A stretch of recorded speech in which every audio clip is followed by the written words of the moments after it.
Hello and welcome to episode 30 of the Edinburgh Northern Cockerel Cast. For a final lockdown edition of the cast, the avid listener will note the change to the hosting lineup, with your usual hosts being on the receiving end of the questions.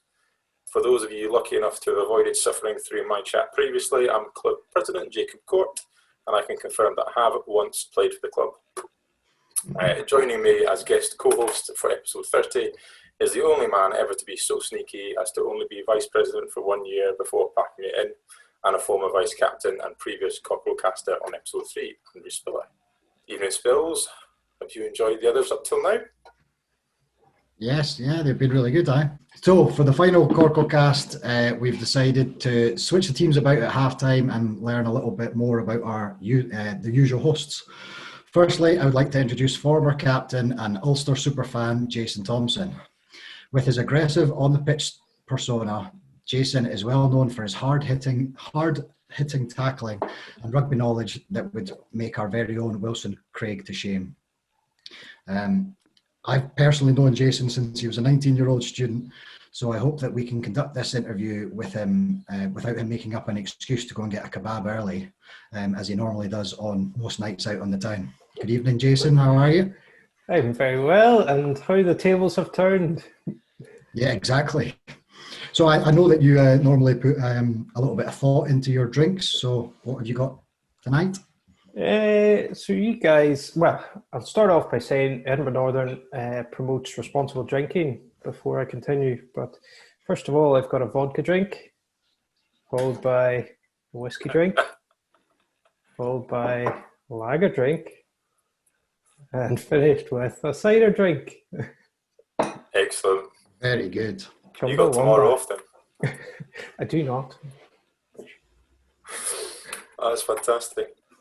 Right, there's a lot of low-hanging fruit with our second guest, so I'll try and keep his introduction brief. Joining Jason is a Finn Russell fangirl, Meadows Share ambassador, enemy of spelling, sommelier of snaffling, master musician prone to blowing his own trumpet, more on that later, former coach and team secretary, Michael Bubbles Mawdsley. How are you this evening, Michael? And what are you drinking? It better not be a fucking herbal tea. It's not herbal tea, so I'm drinking a beer Moretti. How the tables have... I'm fine, thank you very much then. The tables have turned out. It appears that my co-host has slipped further into his alcoholism, whereas I'm coming out the other side as we finish this Cockerel Cast. So I think I'm grateful for that in the process that I've enabled him this far. Excellent. And I'm drinking... What am I drinking tonight? A wee Concrete, and from as an Orcadian beer. Matched it with an Orcadian whiskey, a wee Scapa. Oh, lovely. Nice. What are you drinking, Spilsy? I'm drinking a Hobgoblin. Appropriate. The only whiskey that I could find was a little Jura. Just left in a work trouser pocket, yeah. Exactly. So, as we've already seen you guys most of the weeks, we sort of know what your lockdown situations have been, but have there been any recent developments? Just a minor one on my part. So during furlough, I was made redundant actually, but managed to find myself a new job quite quickly. But not in childcare. I'd definitely stay away from that one. And yourself, Mods? No, nothing's really changed for me work-wise. Still working from home, saving the country. Yeah, I suppose the only other major development is that myself and my fiancée Kate are expecting as well, so that's been a fun outcome from lockdown, if bringing with it impending fear and terror. So that's the answer. I'm sure that it's not just you that's scared. Religious people might see it as a sign of the second coming or something, who knows.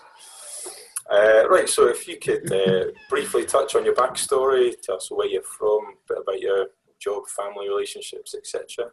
If you want to kick us off, Mawdsley. So I'm 29, 29. From Glasgow originally. This isn't blind date. Yeah. It's not easy being on this side of the camera. So from Glasgow originally, moved to Edinburgh for uni in 2009, and came here hating it, and then decided to stay after 4 years. So I haven't left, and I work for the Scottish Government, and I live in St Leonard's, within 5 minutes walking distance of the Dagda, with my dog and my partner. Okay. That is very specific. I hope you don't have any long-time listeners, first-time callers that track you down. Same to you, Jace. Yeah, cheers. So born and grew up in Londonderry, sort of northwest, Northern Ireland. Came to Edinburgh when I was 18, 2006, to study physiotherapy. Failed that. Moved into civil engineering. Just about past that. Nah, I kind of 2-1. But I now work as a site engineer. Socialites first. Exactly. I'm not even one of them. So now I work as a site engineer. Loads of projects, sort of Central Scotland and whatnot. But I live in Musselburgh. Wife Laura, son Jack, who's just turned 3. Number 2 due in November. So, we'll go. Glutton for punishment, getting a second then. Yeah, that definitely is all go. And what about your rugby background? Sort of any mini rugby or previous clubs or any trophies to note? Aye, so I suppose first really played rugby for City of Derry Minis. I absolutely hated it. Saturday mornings in the cold. Disappointment to my father, especially when I took up badminton as an alternative. I did a bit of swimming and whatnot in the teams as well. But no, Dad was a loose head for City Derry as well. Did quite well with them. So yeah, big disappointment when his 3 sons didn't ever turn out for the club properly. But no, I was reintroduced to rugby then at Foyle College, probably about 14 years old maybe. Our final year, we won Ulster Schools Bowl, which I can only say is like sort of the 3rd tier of Cup Plate Bowl or whatever it is. So we won that at Ravenhill, but quite ironically enough for me, I couldn't tackle when I was a kid, so I didn't actually get on the pitch. So I sat on the bench, but part of a squad that won the Ulster Schools Bowl in 2006 it would have been now. But that's about it for my rugby background, yeah. Very good. And Mawdsley, yourself? So much the same as Jason. I started playing mini rugby when I was 5 at Hillhead Jordan Hill at Hewingdon. Kind of progressed through that. My primary school, which was a state school, didn't play rugby. So I really started playing rugby properly, I suppose, primary 7 went into the high school of Glasgow. So played there and with Hillhead all the way through until 6th year. Started off as a number 8, moved to prop and then became a centre. As I went through my various body kind of morphosis as a teenager. In terms of actual trophies, I think the closest we ever got was the semi-final of the Plate in my 6th year, where we lost to Fettes College in the snow because Cammy Mayfair was refereeing. And was it Cammy Mayfair? It was definitely a former Scotland Kiwi player. It was part of their experiment to bring in players to referee the game, and he was absolutely fucking atrocious. And very biased towards Fettes. So that was the closest. I did get on the pitch though, so I think that probably counts slightly more than Jason's empty medal. He's not tried to blame a ref at any point though, so you know. Right, well thanks for that not quite so brief background. And most importantly, you've obviously given us a bit of background about how you started playing rugby, but you've not really rounded yourself as a rugby player, excuse the pun, especially with Mawdsley. But how did you learn about the best club ever, and when did you join? Start with Mawdsley. So I was working for a teeth whitening company in Trinity just after I finished university, because I decided it was worth getting a job rather than waiting for something to come along or my music career to kickstart. So I had a quick look at the clubs that were on offer within walking distance of my work. So there was Trinity just at the bottom of the road, Inverleith and Edinburgh Northern. Neither Inverleith nor Trinity replied to me, sadly I imagine in the case of everyone, but Cammy Ritchie did. So I came down to Northern, I think on a Tuesday night in the summer. I thought Ian Breakin was Cammy Ritchie, which he found hilarious. Although they are probably about the same size now. So it's kind of, it was good. And it was, I think I played the first weekend and that was kind of it, really. It all took off from there. I actually remember the first time you came down to training because I thought you were someone I went to school with from distance. As is your style, you turned up late, probably to miss the warm-up jogs. And I think Paul Latter was coaching at the time, maybe, because we'd been sent away for a run. Or Breeks, maybe. It was Breeks. It was the season Latter actually, left. That makes a lot more sense that we'd been sent away for a run then. And as we were coming back over, there was this guy wearing flipping tights, and it wasn't even the depths of winter. I just thought, oh God. But it's worked out okay. What about yourself, Chase? Less about me. Yeah, so I suppose when I was accepted for a place at uni, I got on to what was the BBC Scrum 5 message boards. I think I just asked for recommendations for clubs, really. So maybe 12 replies.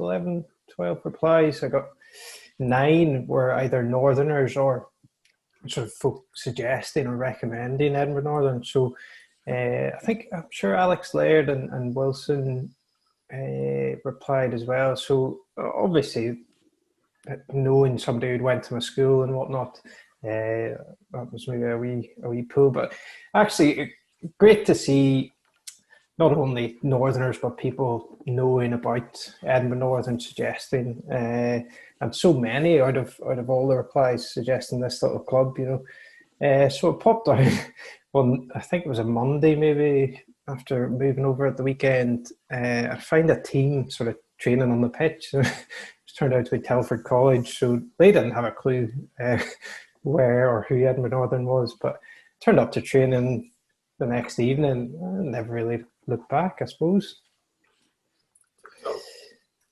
Yeah, very good. That sounds good, Jace.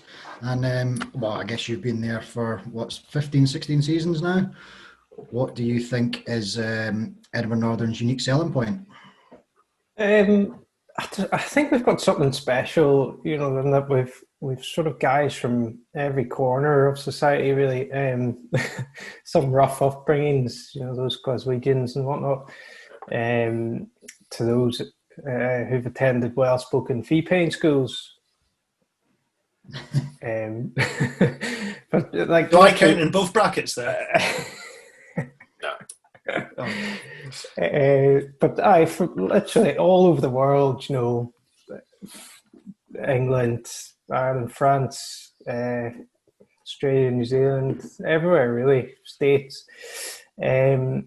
I don't know, we've got labourers to investors, engineers to solicitors, bankers to those running their own businesses. Well,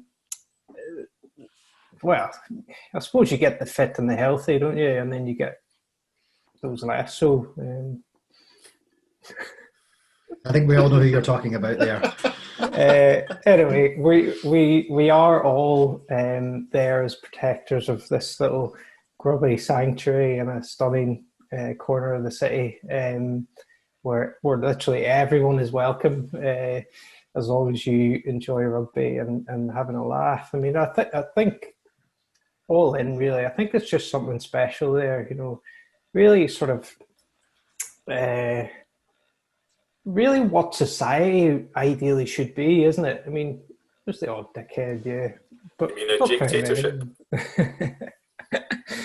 I'm all for that. Something like that, Mr. President. But guys, literally, I find it a challenge. I don't know about you guys, having been there for a good few years, all of you. I find it a challenge sort of walking around Edinburgh now without bumping into a Northerner or at least somebody associated somehow with the club. I moved to Musselburgh thinking it was bloody safe, didn't I? And then I was driving out of the estate one day and I looked up and saw Dan Jardine cutting the grass outside his house. You literally can't get away from them. And, it's like I said, something special. And that probably wasn't a unique selling point as such, but several points maybe. Yeah, there was definitely a lot of points there. What about you, Mawdsley? What do you think's the USP? It's changed through the years, I must admit. I'm not going to give you that many points. I think originally it was free cigarettes that I could bump off people. That was mainly That's you. not a selling point. It is if that you're. That says a lot more about you than the club, I think. It is if you're skint and you work in you work in teeth whitening. When you come a down. lot of those free cigarettes you actually got off visiting players as well. Yeah, I've never shown any scruples when it comes to stealing cigarettes off people and not returning them. Although I think over the years, me and Spills have worked out an equilibrium. I think in the grand scheme of things, I think what Jason said, it's quite hard to follow that because he did kind of sum it up really well. It is the camaraderie, the kind of camaraderie-ship of it, the fact that it is really special, the way that people from all parts of society come together. It's also kind of it's amazing how much I think it kind of brings out the best in people as well. And which is quite important because you can have rugby clubs where you've got people from all parts of the world and different professions that come together and play rugby together. But everyone wants to help out. Everyone's always kind of involved. Everyone's really keen, which I think is quite hard to inspire and encourage. So I think that's it. It's like Uncle Joe says. That's not what your club can do for you, but what you can do for your club. And I think everyone does subscribe to that, which is impressive to breed that kind of attitude. Because I think I can only think of one bad egg in the entire 7-8 years I've been down, and that's remarkable with the amount of turnover of players we've had in the squad we've had.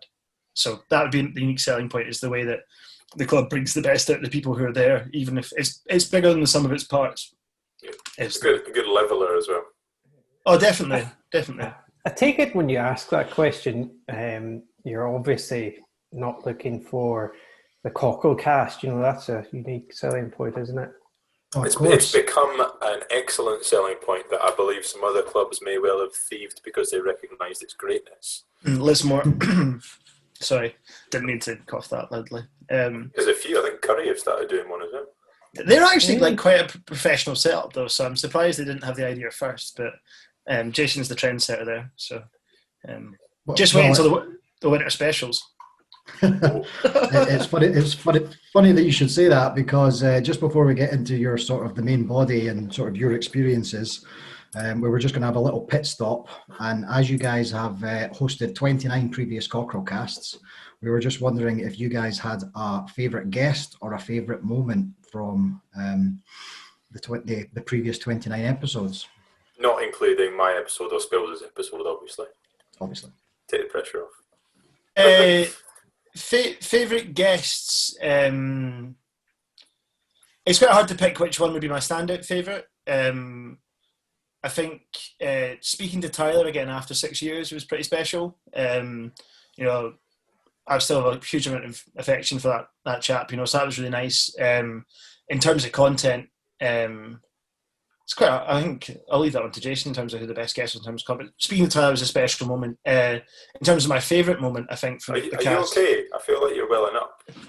No, honestly, it's quite hard to think and stare at the bright light. It's like I'm being interrogated in my own house with a black ball in front of me. Yeah, thank you. In terms of my favourite moment, it's probably actually in year one, Jacob, when you talked about Northern being a breeding factory. Basically, and we'd obviously known, so it was really hard to keep my face straight. So that'd be, I think, my favourite moment. But I couldn't pick a favourite guest because all 29 have been excellent, I feel. No, I think we'll take your answer as being my episode. Yeah, well played. Well done, Mike. I think, I don't know, for myself, Jerry and Tyler were good fun. I mean, I found that as much a challenge as really fun, sort of putting two stories together, of different eras. He obviously did it with Mullins and Simon as well. So those were good standouts. And as well, having been a captain, I think if in trying to do quick math, 70 years time, somebody wanted to hear about my time as captain of the club. I mean, old Jimmy Stoddart. I think we really enjoyed that one too, didn't we, Michael? That was very good. Actually, since you just said that, I have decided on my favourite one, or the loosest one was Aitken and Hardman of an hour and a half, and about 8 beers later, just kind of slipping into kind of chaos at the end. Saying that you didn't ask which was the loosest, but that was my That was definitely the loosest one. So the most probably entertaining to be part of rather than necessarily watch, I think. But Jimmy Storer definitely as well. That was, that was a once in a kind of lifetime thing, I think, for us. Yeah. What drink are you on there, Jace? Is that the lager drink? It's number 3, lager drink. Yeah. Hopefully make it to the end. Right, Jake, I think it's you. Oh, sorry, I didn't think Jace gave an answer. I apologise. Well, if you were wanting one, probably Jerry and Tyler, actually. Just good fun putting that together, I think, connecting 2 different stories. Nice. So, to Jace first, what would be your favourite or most memorable victory, game, season or tournament? And any tries that you stand out for you? And just to clarify for Morty's benefit, I do mean your own tries. Assists do not count. That's okay in this situation. So I guess I started with, my first start for the club was away to North Berwick, a loss as usual, but I feel I put a good show in. Got a wee try, actually, just a wee pop-up from Wilson, and got man of the match, and had to do a pint of cider. Like, I can do it now, grand, easy, but at 18, that was an embarrassment. But Spills, I remember this one. I think 2011, we played Inverleith twice within a couple of weeks. So the first game we won, I look back at the results there, so we won at 20 points to 13, so tight enough. But we had recorded the game. We were doing that at the time. And a trick I learned off a couple of seasons beforehand, I'd learned off an Irish flanker, Liam Salmon, was to note down like the line-out calls.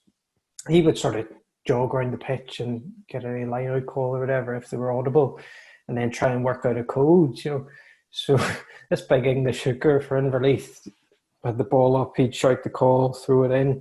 So Mar had picked up all this on the recording. So I sat down and done all the editing and whatnot, and then sent the email around the forwards. I think it included Spills, actually. So yeah, we tried to work out their code for this, and we got it. I'm sure we got it, or at least the first, or whatever the words were. We knew where they were going. So we played them then 2 weeks' time. It was the bowl or the league or whatever it was, and I think we won one line out that day, but we thumped them 38-10, and I think they were just gobsmacked on how we'd gone from a tight game to absolutely ripping them apart. Other ones, obviously our tight win in Dalkeith, where the number 8 wouldn't shake my hand after the game. I mean, I wasn't fit to play 65 minutes or whatever, but Dominic came off, and I just sort of waddled about, winded up the back row, I think. But it worked. I suppose you asked for tries, did you? Yes. So not many, but potentially an important one. I think when Callum Harper was captain, and we were faced with needing like a single point against Broughton, who were top of the league or second of the league, to sort of get into that top 4 split. Do you remember it split 3 ways that year? So I think we were on there 22, nothing really on, sort of short side. I took a wee tight line off Spills, handed off the flanker and snuck in next to the fullback. So that brought us within 7. But of course they fucking kicked off, got themselves another try, and well, I don't think we've ever actually got out of that lower league since. So, but I think quite a good one. But nah, I'm not going to spout about any tries that have pulled out of nowhere, really. I think Michael. So favourite games. I've been lucky to kind of play quite, a lot of games for Northern. A lot of standout memories. The one where we scored in the last minute to beat Leith in my first season with Jibby, I can't remember if Jimmy scored or who did score the try underneath the posts. Yeah.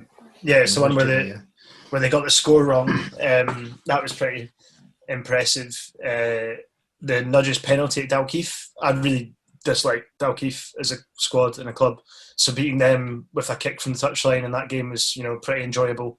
What else is it? Beating Inverleith anytime is enjoyable. Trying to visit list. So your favourite moments are Jibby's moment and Nudge's moments. Yeah, no, it's just I don't think I've got. I don't play that huge rolling games. I find I'm quite a placid player, but yeah, those two moments. Certainly not in us winning.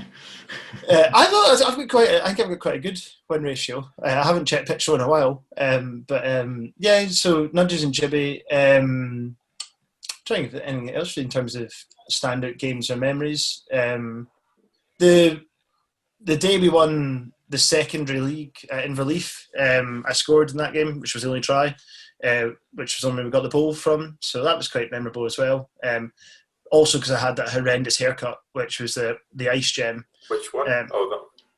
The ice gem. That was pretty. Was that pre or post Ginger Swiftness? Post Ginger Swiftness. That was when I kind of went from a kind of like electro phase. I suppose negative memories, we don't ever talk about negative things, dislocating my shoulder because Spills wound me up after we conceded against St Boswell's. What did I do? You told me to go out and hit someone if I was angry, and I went straight into Stuart Hogg's cousin with my shoulder and dislocated it. Then when I said that, I didn't mean pick the biggest guy you can find.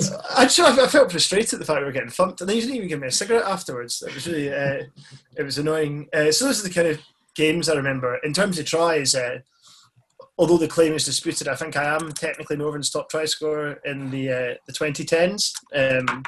So there's quite a lot of them. No chance. But I think probably my favourite one is we were playing against Liberton and Spills threw a kind of 15-metre pass to me on the touchline to score, coming off my wing, if you remember that. Spills tends to be on the assisting end for a lot of my tries. So that's one that stands out for me. And another one against Liberton, who I seem to score against quite a lot, probably says something for my quality, but sidestepping the fullback to score a hat-trick when we beat them about 55-0 was quite good as well. But yeah, those are the two tries I'd say stand out. Beautiful. Yeah, very good. So now on to your favourite Northerners to play alongside. JT, I guess you can go first. I think we'll forget about the season where a certain Dutch coach said that you're too small to play in the back row and put you in at scrum half, and sometimes even put you out as far as on the wing. So I think we'll go with back row for you. Yeah, funny you mentioned that actually. What was at the end of the 2 seasons he was coach, I played a 2s game at home against Kelso 3s. So started the game, scrum half. It's actually online. Set up a lovely try for Dougie Trio or somebody anyway. And I played the second half at 7.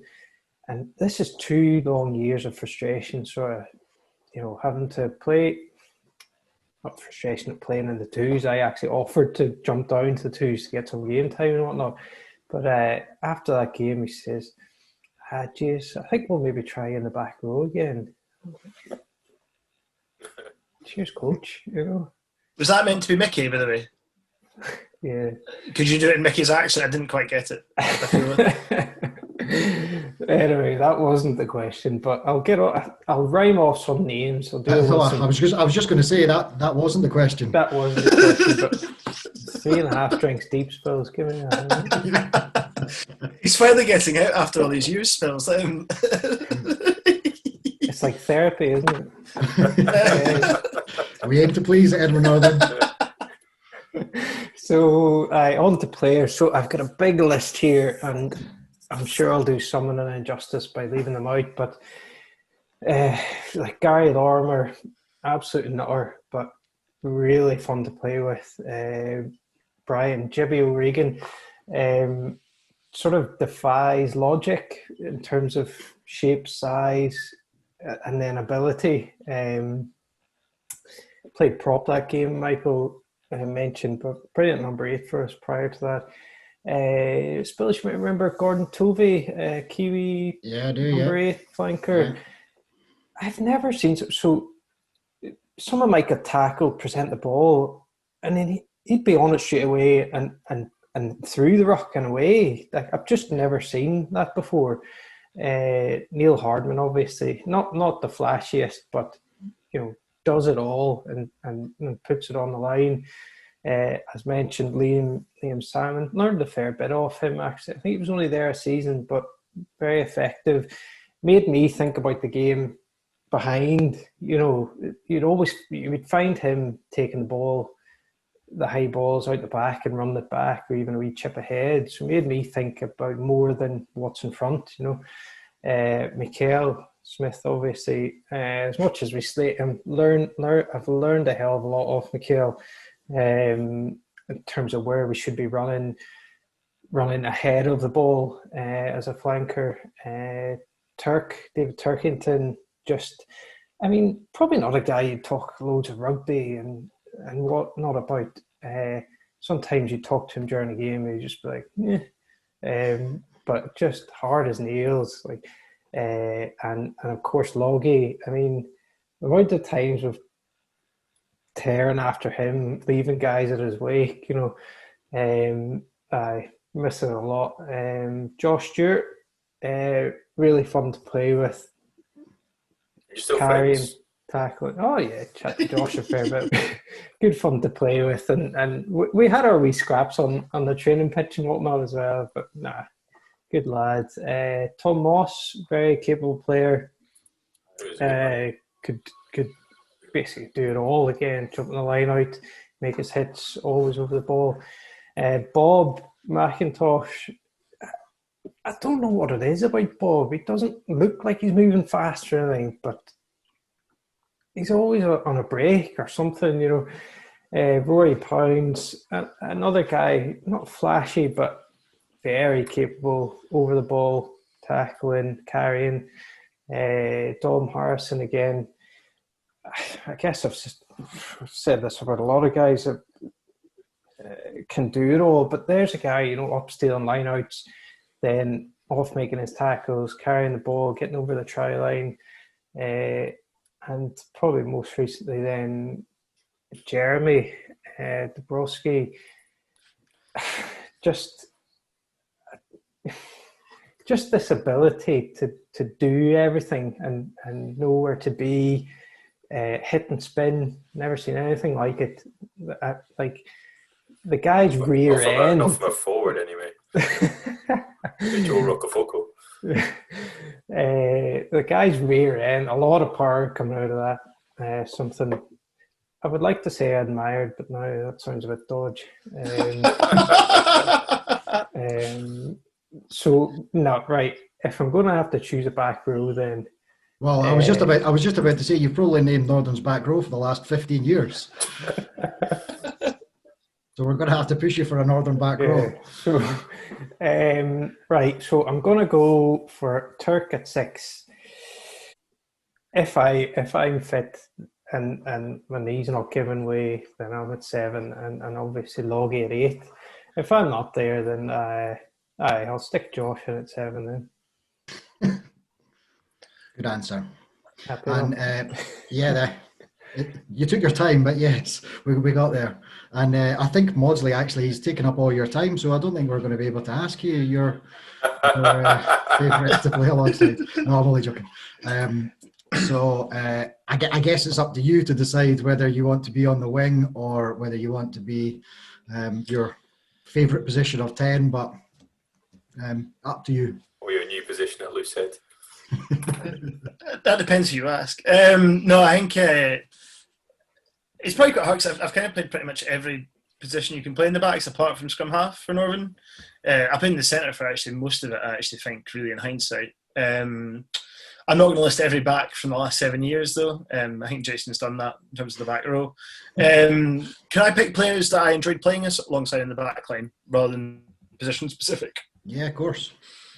Cool. So in terms of kind of, I suppose, I'll start at scrum half. Spills, has been pretty much the constant for that period.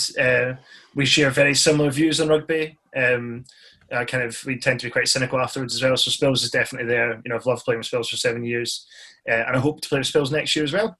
So that's kind of something to look forward to. In terms of fly halves, I'm not going to pick myself because I had a pretty crap season to fly half. Right, no one else would either. Not anymore. Probably I'm going to pick Colin Bryans just because he was the most abrasive fly half I've ever seen. The Josh Matavesi try from the weekend reminded me a lot of Colin. Kind of ineffective dummy and just boshing someone. I didn't realise Crash 10 was an option until I met Colin, and it was. In terms of centres, I think probably the one I played with the most was Robbie Brown. Really rate Robbie. For someone who's got such a kind of bizarre body shape, he can go through players. Like he takes. Whoa! Let's reflect on that comment. Obviously, I have a particularly bizarre body shape as well. The upside down pyramid, as Drew calls it, or the white Samoan. But no, Robbie for a guy who's like 5'6", has this ability to take out three defenders with one carry. The only thing he misses in his game is that passing ability. But he's incredible to play alongside. He takes all the work out of attacking as an outside centre. Outside centres who I've played alongside, Jake Latham, just for his absolute pace, ridiculously quick. If he could catch properly, he could have played at least 2 or 3 levels above us. Great player. Also defensively ridiculous as well. The amount of hits he's put in, particularly when I was playing outside him, you would never have to make a tackle on the wing. Back three, wingers have really, admired. Roy Coughlin was one. For a footballer, really, really good player. A bit of a diva when he wanted to be, but we all are. But he was really fun to play on my first couple of seasons. Rob Green actually is someone who I remember quite fondly playing with because he wasn't really a winger or a scrum half, but he did his best, really fit, really passionate as well, which is what you want on the wing because it's quite a hard position to play at times. And then at 15, I'm going to kick myself for saying this when I watch it back, but probably Wilson, just because for defying injury, age. Years of drinking heavily and to still be that kind of erratically brilliant, kind of like in football. Rabbit in headlights, isn't it? Yeah, but it's just he's the kind of player when you play with him, you don't know what he's going to do next. But now there's the team defending, so it's just brilliant to play alongside him. Also, he's just really versatile. So that'd be my backline. I think I just name a backline. So I guess you're on the bench for that backline then, yeah. I don't actually think looking back because I thought about this morning. I wouldn't pick myself in my dream Northern backline, even at my peak. I wouldn't pick myself because I think it's I've played with far too many good players around me to ever justify that. Surprisingly modest of you. Well played. Yeah. So we've talked about your favourite on-field stuff. Now tell us about your favourite Northern night out event or tour. We'll start with Mawdsley. Yeah, in terms of favourite nights out, there's quite a lot of them. I think Halloween's always been a particularly special one. From my first Halloween where I came down as Pikey Mikey from Snatch in my own homemade caravan out of a cardboard box, which I think lasted all of about 2 minutes before I was getting kicked inside of it. That was quite fun. I'm trying to kind of the night that Neil Hardman came down as Miley Cyrus as well. That stands out particularly traumatisingly. Dinners are always fantastic events. Burn suppers. I think Tom's speech last year was really quite remarkable. That was quite a good moment. And being rinsed by Kate twice actually in almost back-to-back years, that was quite good as well. The nights they all tend to blur into one actually. So those were it. And obviously the night I met Kate as well after the Sevens. No one actually ever really talks about the Sevens, but it is one of my favourite events because it's that kind of like 8-9 hour drinking day. So a lot of them are kind of really good as well. Says one of the guys that usually plays during the Sevens. Yeah. I've only had the misfortune playing in one Sevens tournament because I've either been injured. I've been injured for pretty much all of them. Injured. So I managed to. I've only ever had to play in one of them. So I've done my main work drinking off the pitch and avoiding selling programmes. And same to you, Jace. Yeah, one of my early ones, I think St. Patrick's Day 2007 was one of those really fun ones that went on all night. I think those are rare now, aren't they?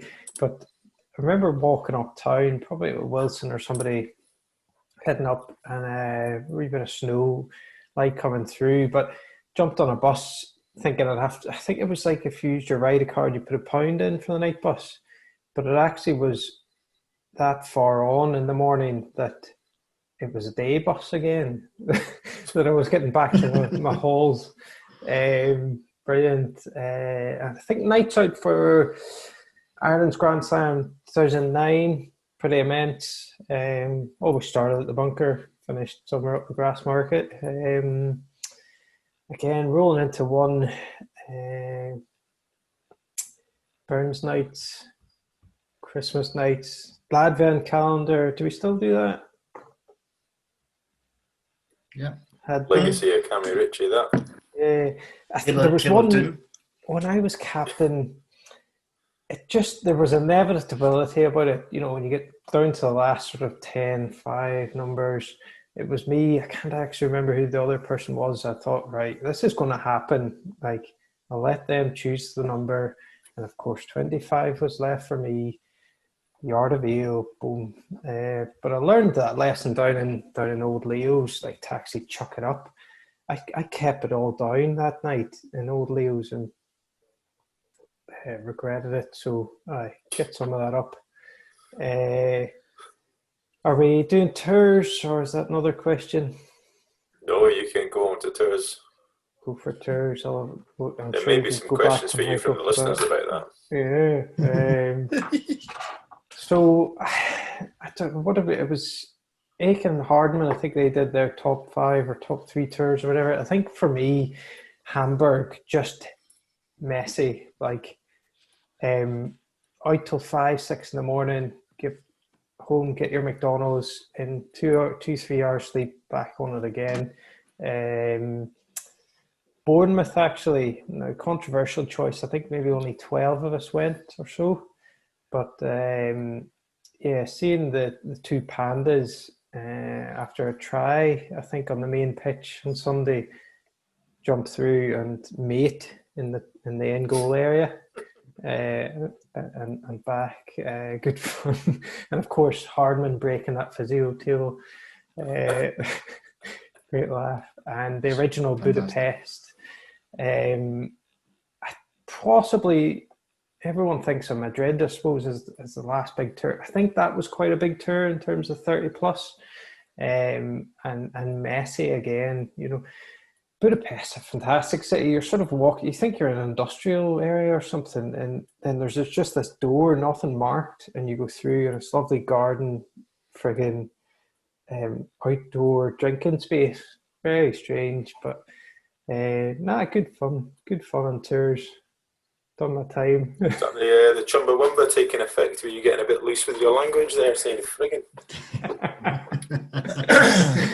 Well, we're nearly there. Right, so we'll move on to the listener questions. You'll be pleased to know there's quite a few. You'll be also unsurprised to know that there's a slight imbalance to the questioning. So we'll kick off with the first one, which is to Mawdsley from Dark Web Pony. Why do you wear shower shorts? I think it's a legacy of private school education. I think not in the sense that anything adverse happened at my school, but yeah, well, I mean, we have very good facilities at our school, but I think everyone was quite body conscious and stuff, so I just wore them all the way through school in the shower, and just stayed in the habit of it afterwards. I'm not hugely proud of my manhood, so I don't feel the need to display it to anyone. That is definitely a lie, based on a certain someone's stag to you, where you announced, and they call me Ballzilla. You can ask Spills, and we did ask Spills, and he said, no. We don't call him Ballzilla. But you were very proud of your balls, and fair play. They're a cracking set, and evidently they went very well for Kate.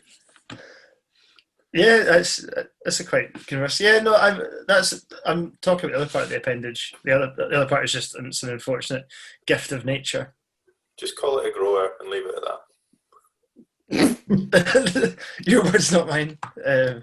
And I don't want to. So the next question is from NB for Life, and he wants to know why does a man who looks, runs, passes, and steps like a hooker still insist that he's a back? Is that to me? I presume so. Yes. I mean, I am a back by default. I don't step like a hooker. You dummy like a hooker. Yeah. I presume you certainly run like one too. Yes, that's my unfortunate. I'm there now, and I can't really move any further forward. I can just move down out of. I can go and play twos in the backs. Hopefully, fingers crossed. So I'm not really gonna answer that question because I think it's a bit rude. People shouldn't comment people's body shapes. It's body shaming. It's offensive. You're not going to like these next couple of questions. I didn't think I would. Rugby is the ultimate sport for everybody, but every body does have a position. Hence, fat lad forward. Done. You get some pretty fat backs like at our level. Like the Invalid's 10's pretty chunky. That's very true. And I think that if you've got a modicum of talent, I'm not saying I've got a modicum of talent, but if you can, I've managed to blag it for 7 years despite my body shape, so I feel like I can blag it for a couple more. It's always good to be body confident. So the next question, sorry Jace, this one's also from Mawdsley. From at Glasgow High alumni. Oh. What is your favourite instrument to play, and which is your preferred orifice to play it with? See, this I know exactly who asked that question because there's only one of them at the club. No, there's two technically if Drummond comes back. It might be from someone who knows someone that you went to school with that told them a very particular story. Feel free to share and elaborate. My favourite instrument to play is the guitar, which you don't play with an orifice, you play with your hands. And what he's referring to is I played the trumpet. Play it with your fingers rather than your hand, don't you? Yeah, well, yeah, it depends if you're playing it. But what he's referring to is the fact I played the trumpet at school. And in my mouth, I feel like I don't actually know what the rumour of the story is. It's not true, whatever it is. I didn't put anything in my trumpet. I didn't do that. Denial. Interesting. I don't know what the full story is that you've been told. So tell us the truth then. I did not engage in any form of sexual activity with my trumpet. So that's completely true. Sounds like we're leaving it there then. Okay. Yes. So the next question is for you, Jason. You'll be glad to know, and it's from DC Universe. And this question is actually a two-parter. So the first one is, if you were a fighter, what would your fighting name be? And I guess the follow-up to that will be, what has been your best on-field scrap? Good question. Right. We could probably sum this up quite quickly. So, fighting name, the Blood Spitter. Very good. Also a good porn name. Carry on. Favourite on-field scrap. So, Inverleith away. They're 10, big aggressive guy. Used to play for Liberton. Puts Aiken on his head. I come over and think, oh, that's not happening. My captain. Boom. Not even sure where I hit, to be fair, but took a few back on the head as a ducked. And, well, that was one. The other blood spitting incident, getting red carded by one of your own players who had to referee. That was good fun. Any others? Red carded for punching the Inverleith captain, number 8. Just after half time, tight game. Jason, you don't have to name all of them. Just I mean, those are the ones I can remember. That last one you've not mentioned that you were captain at the time as well. Captain, yeah, and Wilson played a blinder that day, didn't he, Michael? Fuck off. I never get any credit for that game. It's ridiculous. But we don't play for the credit, we play for the team. Yeah, No, yeah, completely. So, good few scraps, eh? Yeah. Well, the other question from the DC Universe is for Mawdsley, and it is, what position are you hoping to master this year? Is it loose head, hooker, or tight head? Knowing who that comes from, I'd like to point out that my wrestling record against him is actually 1-0. And I think he's a loose head, so I'll go with that because I feel is Dougie a loose head? Jason, No, he's a tight head. Tight head. is it tight? Okay, right. Is John? No, John's a loose head, isn't he? Correct. Yeah, there's a vacancy at loose head because John's obviously retired, so I'll go with loose head, but no inside that I'm better than Dougie at tight head because I can beat him in a wrestling match in the rain in Bucharest. Interesting. Controversial answer. I like it. Aye, I look forward to the feedback from that one. Right, we've got a couple of questions from @VP. We'll start off with Jace because frankly he's underrepresented with the questions.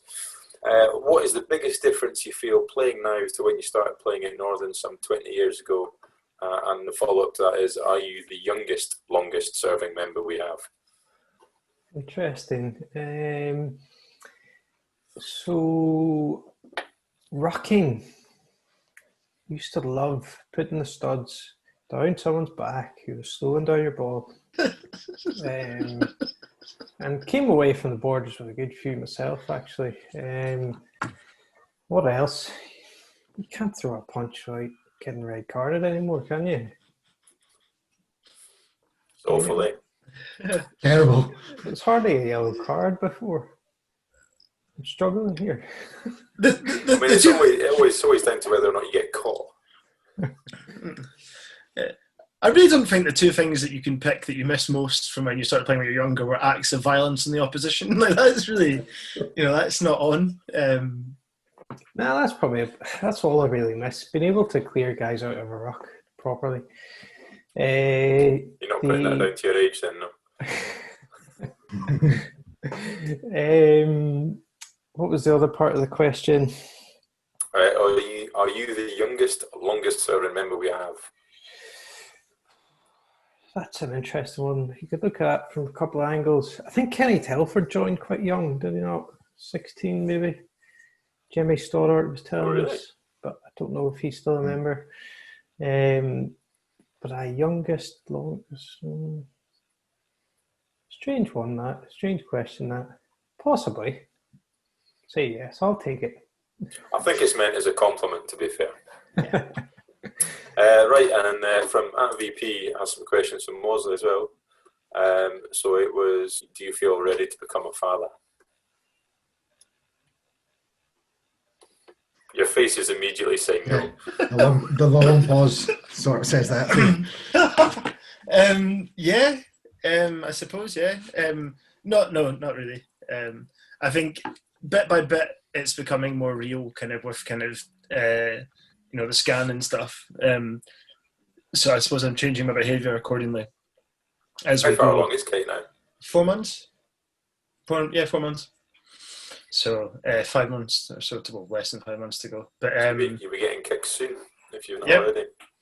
Not already, but I think I wouldn't have said I feel ready, but I don't think anyone really is. I certainly could have done more work in the last 2 years to be in a better place to do it, but it's just the nature of life, really. So no is the answer, but I'll get there by February and March. Good stuff. Good. Smoothly dovetailing into the next question from the tag handle @BestBurnsReplyEver. So you can guess whose fiance that is. To Mawdsley, which of your own characteristics would you like to pass on to your child, and which would you not, and why?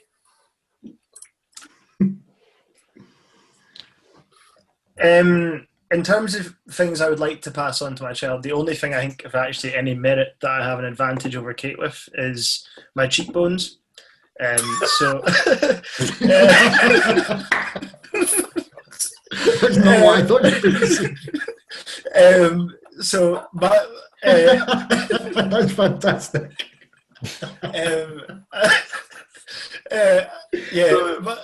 My facial structure, in terms of the rest of them, I mean, I've known all three of you for the best part of 8 years, and you've seen me at my worst. I wouldn't want any of my characters that's been passed on to that, because it'll probably be by hereditary nature we shite anyway. So I'd rather it didn't have most of my traits or characteristics. Just your cheekbones. Just my cheekbones. Amazing. That's brilliant. That was brilliant. That was the best answer. Solid goal question. Sorry, while we've been going through this, excuse me, I've had someone else's missus send through a few questions. So, 3 questions from, let's call her at West Lothian housewife, maybe. Jason, you're at a Six Nations final, Ireland versus England. Ireland are winning by 7 points. Now, firstly, I don't think she really understands rugby because she's referred to it as a final. We know that's not that. But anyway, Ireland are winning by 7 points, and there are only minutes left of the game. You get a call to say that your missus is in the throes of labour. What do you do? Oh, you hang on and watch it, don't you? I mean, I can't push the thing out. To be fair to you, she's also given her own answers to these questions, and she agrees with you. And she says, you obviously stay. What's 10 minutes is not going to make a difference. So you've married very well there. Compatibility, 10 out of 10. Can we just clarify East Lothian? We don't really want to get... Yeah, I was going to say... We don't I'll be honest, Lothians are all the same to me. I don't give a toss. Question 2, 4 months of lockdown caring for your toddler or 4 months of work? It was 5 actually, but... the question's 4. I'm going to take work, unfortunately. Sorry, she agrees with you, so well played. Her third question, you get asked to play for the Ones, a rare occasion in brackets, in an important game, but it's your spouse's birthday and she's booked in for a spa day. You have 0 childcare for not only Jack, but a tiny newborn. What? Well, sounds like a trap, Jason, before you answer. Yeah. Well, I think first of all, you make sure that AJB and Andy Marr are going to be at the game. And then you decide you're not playing, but you take your kit because, you know, you're a full kit wanker, and maybe your boots as well, just to look the part, you know. And yeah, if you come back muddy, you know, it was an accident, and the kids are still alive, so that's my answer. She seems to agree, but she seems to more just be wanting you to admit that on air. Well played. Yeah, very good. So I guess, what are you guys most looking forward to when life returns to normal? Mawdsley, you can go first. I've been back to the pub, so that kind of ruins that. I'd say going back to work. I've not been really back in my building for 6 months, and I miss it quite a lot. So, what is it that you actually do? Sorry, I work in the waiting times policy team. So basically, kind of that massive backlog that you're hearing about with the fact we had to shut the NHS for 4 months, 5 months. I deal with that basically. And would you say that it's always been a dream of yours to do such a job? I've always wanted to be a civil servant. Have you? Interesting you mentioned that. Jason, how do I do a screen share? Because we have a lovely website. Don't know if you guys can see this, but this is Michael Mawdsley about me. Feel free to visit it. Where he says, "Hi, I'm Michael Mawdsley. Cool guy. I'm 21 and currently studying for a BA in Humanities and Social Sciences at the University of Edinburgh. Sounds like a lovely chap. Interests: I enjoy writing, reading, playing music, playing sport, brackets, rugby and football, occasionally cricket, might be a lie. Socialising and watching Rangers every second Saturday. Career aspirations. This is an interesting one. I would like to work in the media, principally in the printed literature field. Failing that, I would like to be involved in teaching or writing to a greater extent.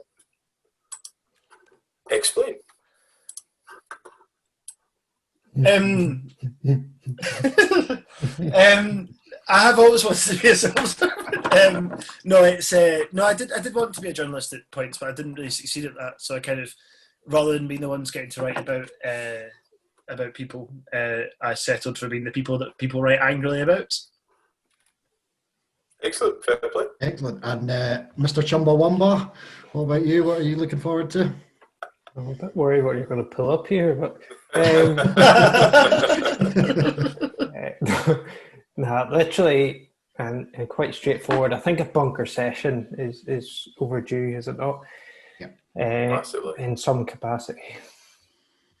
He says on his fourth drink of the talk. I'm trying my best. This playroom isn't a bunker, is it? I feel like you might be locked in there for the rest of the night.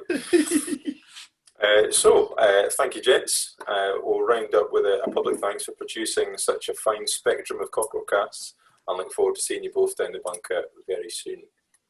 Yeah, cheers, guys, and a thanks to all those who've helped us sort of make the episodes. Obviously, our two hosts here, Callum Miller and Jimmy McCann, actually good help in terms of sharing onto our social channels. I think if they just give us the login details, that would have saved them a lot of trouble.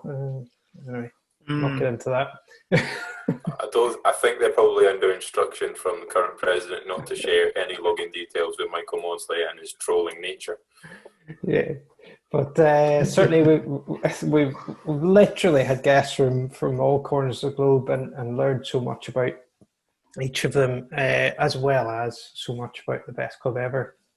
Cheers, guys. Thank you. Well done. Cheers.